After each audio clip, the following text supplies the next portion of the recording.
one of the most insulting things that you could tell anybody is that they don't know themselves.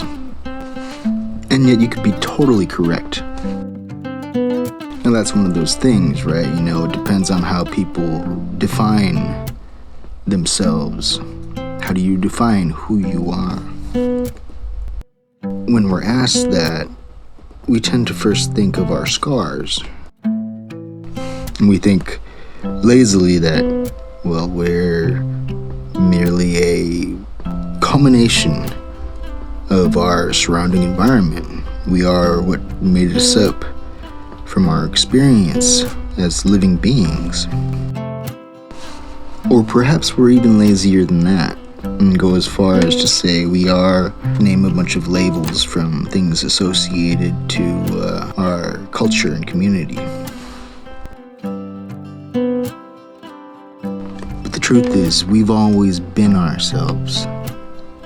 You watch a childhood video of yourself, I think you'll be astounded to find that you were already you. And that's the beauty of love. Because when we love another, we love them for their uniqueness. We love them for their spark that is them. And if we're lucky,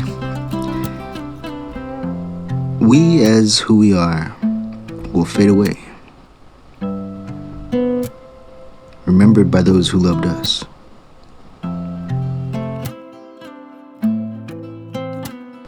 If we're lucky. And yet we still define ourselves from our scars, from our wounds and traumas. And we define others by the scars and traumas that they cause others, especially if they cause it to us. Well, most people do. I, on the other hand, I prefer to believe that we are the innocent inner child within, and that's universally true. That to me makes more sense. But we spend our lives filling ourselves up with conditions and conditioning, a million excuses to not be ourselves, when reminding each other is just one hug away. And if we keep this understanding, and we hold that wisdom, then it becomes so much easier to forgive others for the wrongs they've done to us. Forgive them, for they know not what they do. Of course, now that you know, you have no excuse. Gotcha.